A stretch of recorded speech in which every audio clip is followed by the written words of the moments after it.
Hello and welcome to a review of Thor number 3, titled Beta Ray Beatdown, here in the Cates of Hell series, where I review the Marvel Comics universe of writer Donny Cates. This is a review of Thor number 3, but primarily today it's going to be a history of Beta Ray Bill as I answer who is this character and what's his history with Thor and Galactus. Plus, where are we at in the Donny Cates and Nic Klein Thor story through 3 issues, and where is the series heading?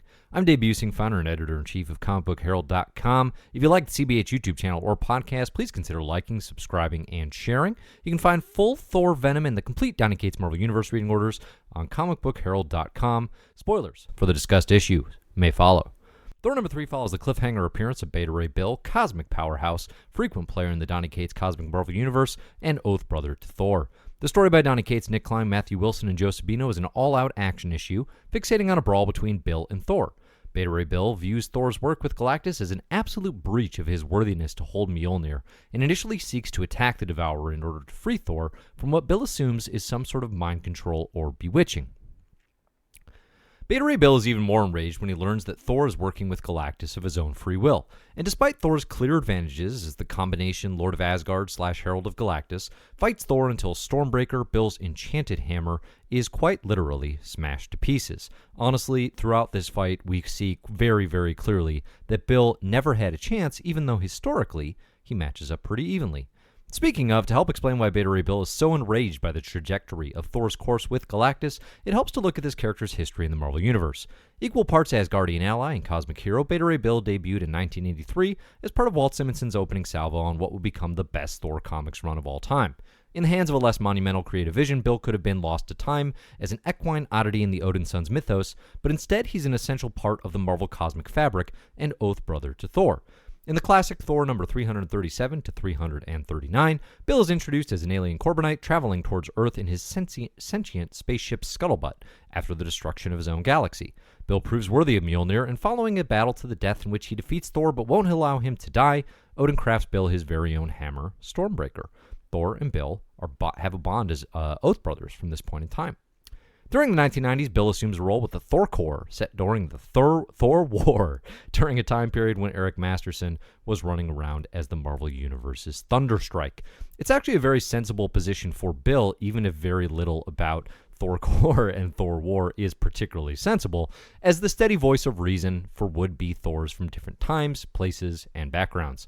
For much of his history, this has been Bill's most familiar place as a deeply trustworthy ally to Asgard, capable of ensuring the will of Thor and Odin alike. During Ragnarok in 2004's Thor number 80 to 85 kind of sets the stage for the Avengers Disassembled event that was coming. Beta Ray Bill is willing to fight and die alongside the Asgardians during the end of their life cycle, even though he is not, again, an Asgardian himself. To prevent Bill actually dying alongside the Asgardians, Thor has to beam him away from the battle and send him to safety. The post-Ragnarok landscape sets Bill on a hellish few years. During the 6-issue Stormbreaker mini written by Michael Avon Oeming, Galactus consumes the homeworld of the Corbinites, Bill's native race, and Bill comes so close to death that he's forced to place his soul in the body of one Simon Walters, a deceased war veteran and a name playing on Walt Simonson. Bill returns in the pages of Omega Flight, which is Canada's updated Alpha Flight, and a response unit to deal with the influx of immigrating heroes after America's Civil War event, but he's not quite himself. Following this, Bill is captured by Skrulls during Secret Invasion, and Stormbreaker is given to a Super Skrull. Bill barely survives, but with Thor's help is able to defeat the Skrull and regain his hammer. In my favorite Beta Ray Bill story of the 2000s, and the one with the most relevance for the Cates and Klein run to date, the 3-issue Beta Ray Bill God Hunter by Kieran Gillen and Kano follows Bill as he seeks revenge on Galactus. Thor questions the wisdom of Bill's vendetta against the World Devourer and actually denies him aid at this point in time, whereas Bill, seeing his home planet consumed by the World Devourer, will not hear really any other no for an answer. Bill's plan is to starve Galactus, choosing to employ strategy over pure brawn in a way that highlights why Beta Ray Bill is a cosmic powerhouse. The story is also a nice inversion of the usual conclusion Marvel heroes come to about Galactus operating as a monstrous but necessary force in the galactic balance. Famously, in the pages of the John Byrne-era Fantastic Four, Reed Richards even makes a case for Galactus during a space trial, which was frankly a lot like making a case for a serial killer in front of the aggrieved family. Bill wants nothing to do with this philosophy or science, though. In the words of every review of stories involving Thor and Beta Ray Bill ever, it is, quite honestly, hammer time. Bill comes very close to succeeding too, taking on the likes of the Silver Surfer as he seeks an end to the World Devourer. His position on Galactus' status as necessary force of nature is clear too, at one point telling the Surfer, "You serve Galactus. Your hands are bloody red. What do we have to talk about?" Nonetheless, Bill's obsession with revenge and his methods of planetary annihilation to murder Galactus result in him becoming unworthy of holding Stormbreaker himself. It's only after he halts his bloodthirsty quest that he's able to wield the enchanted weapon once again. The next big move for Beta Ray is to join up with a team of similar-minded cosmic heroes, the Annihilators. The Annihilators are Beta Ray Bill, Silver Surfer, Gladiator, Quasar, and Ronan the Accuser, and more or less function as the new Guardians of the Galaxy in the wake of that team's conclusive finale in Thanos Imperative. Annihilators often gets overlooked because Thanos Imperative is such a nice conclusion to the Dan Abnett and Andy Lanning written run on Guardians, but seeing as Abnett and Lanning continue to write the Annihilators is very much worth your while, especially if you're a big Marvel Cosmic fan. The last time we really saw Beta Ray Bill and Thor together came during The Unworthy Thor, a 5-issue miniseries set during Jason Aaron's run on Thor from 2012 to 2019. Bill helps Thor escape the Collector's prison before learning that Thor has lost his ability to wield Mjolnir due to a crisis of conscience that Gore the God Butcher, back from that Thor God of Thunder first story arc in Marvel Now, that he was in fact right when he told Thor that, gods needed to die, effectively. Bill serves as, again, a voice of reason and sort of a steady shoulder to help the Odin Son get through this very traumatic and difficult time when he could not wield Mjolnir. The adventures of Beta Ray Bill and Lockjaw begin in Death of the Inhumans and solidify writer Donny Cates' interest in incorporating the Corbinite of Right where possible. Death of the Inhumans is likely my least favorite of the Cates-written Marvel-verse, but the Bill and Lockjaw team-up is an absolute highlight, and I've enjoyed seeing the characters play together in the Cates-verse in books like Guardians of the Galaxy. That's the next place we see Beta Ray Bill bouncing around as sort of the, really the entire Marvel cosmic landscape is incorporated, at least in the early pages, definitely the first story arc of Donny Cates' work on the title, which is really all about the potential return of Thanos, and of course, as you'd expect, all the cosmic powerhouses and players like Beta Ray Bill and another Cates favorite, the Cosmic Ghost Rider, get together to decide what to do.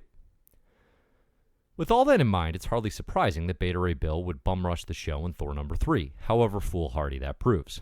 Although he has to learn a lesson by the end of God Hunter in order to wield Stormbreaker ever again, I don't think there's any reason to believe Beta Ray doesn't still hate Galactus with a raging fury. It's not like he has come around and decided, yes, Galactus is a necessary evil. He is still going to rush at Thor when he thinks Thor is being controlled by Galactus, even though the Herald of Thunder at this point can slap him away like he's nothing. After Thor's well and truly beaten Beta Ray Bill, the issue concludes with the former love interest of both Beta Ray Bill and Thor, Lady Sif, now Sif the All-Seeing, following the events of King Thor. Presumably, issue number 4 will kick off with a brouhaha between Thor and Sif, although I hope Cates and Klein are more clever than that. Because Thor number 3 is so action-heavy and again so one-sided, there's a lightness to this issue that leaves little to grasp onto.